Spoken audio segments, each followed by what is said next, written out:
In this video, we talk about the music video I did. Every cinematographer loves music videos because we can do whatever we want most of the time. So after watching this video, you should be able to do something like this. So this is the first shot I want to talk about, and it's actually pretty simple to do. This whole scene is a set. There's no place in Germany that we have this nice view and this nice window. The window itself and the lamps, this is all real. Just this is green screen. And this is also the first part I want to talk about. When you're doing green screen, you always have the problem with spill. So when the green screen is too close to a subject, we get a lot of spill on the skin, and that doesn't look natural. So what we did is put the green screen in the background. It was a 20 by 20 green screen, and pushed it back as far as possible, because there were lit by, I think, 2 sky panels on the ground and just blast into the green screen. The person was only here. There was no problem that it's not dead even, because the rest you can easily mask in post because we have clear lines. Today I would probably use the blue screen for the scene, because blue spill is not as bad as green spill. Even you can see we have blue hour, so the blue spill would look natural. Always blue screen, that's where they use it more often, looks better on skin because it's a more natural color for the viewer. It could be the sky or something, but green always associate people with, okay, it's green screen, because also when they're in the city and they have a little bit green on their face, nobody knows where the green is coming from.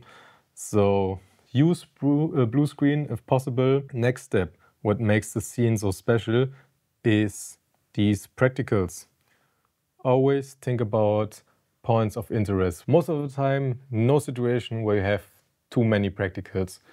And practicals are important because they give the image life. So the cameras love light, the eyes love light, and that's why it looks pleasing for us. That is the reason we put those 2 lamps on the wall. Now the walls have a little bit of interest, and also we got a little bit of color contrast, because we have here warm tones and this blue sky in the background. The next thing is how to relight him, and it was pretty easy.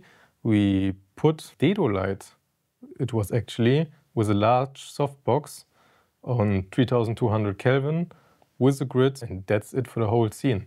The reason why it looks good is the lighting is pretty simple, but it's realistic to the feeling.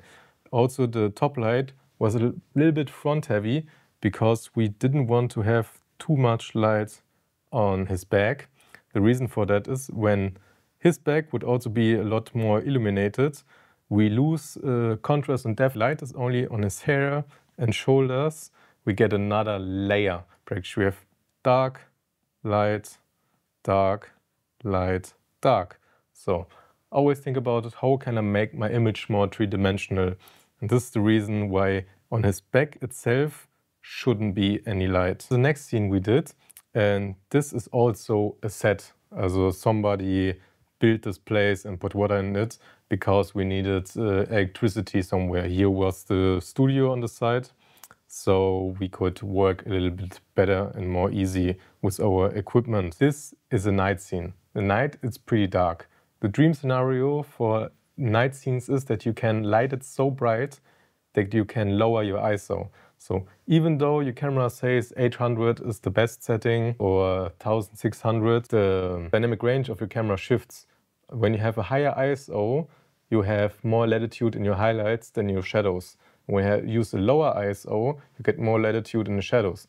So if I try to shoot a scene like this, I try to get at least on ISO 400. And I think this was also ISO 400, because you get a lot more details in these areas. And this is what makes night scenes most of the time look premium, when you have the luxury to do it like this. How do we get to ISO 400? What we did here is we put M18 on a crane with a butterfly. So we have this crane, there's a butterfly underneath it, and an M18 shooting through the butterfly. And this system illuminates this area. This light is for ground exposure. The other big light, the M40, was here in the background. We hazed with 2 hazers the background and put a M40 into the forest and blast this across the scene. That's what gives him this nice rim light and also this nice long shadows and atmosphere in the background. After this, I always tell people light from the back. So just another key light. This was just a sky panel blasting with a softbox into his face so that he pops a little bit better. And that's basically it, how we did the whole scene. Sky panel key light, this huge crane setup with M18 and M40 in the background. This looks more complicated than it is. This is the last setup I want to talk about it, and this one is super simple. We have this snow machine, and snow machines are not that portable, and he's walking through the camera. Someone was moving the snow machine with us. Snow, rain, you don't see it on camera. The only way to see it is to backlit it. So we put, again, the M18 on a crane really high up and shoot it from the background into the scene. First, here is someone also with a whiteboard following him, so that we have a little bit more fill on his face. At first we had a lot more fill, but for the part of the song and the atmosphere, we think the silhouette-like feeling looked really, really good. So we kept it that way because we had the snow machine, but it was also raining. And the snow machine is actually just foam. So it's not snow, you're shooting foam.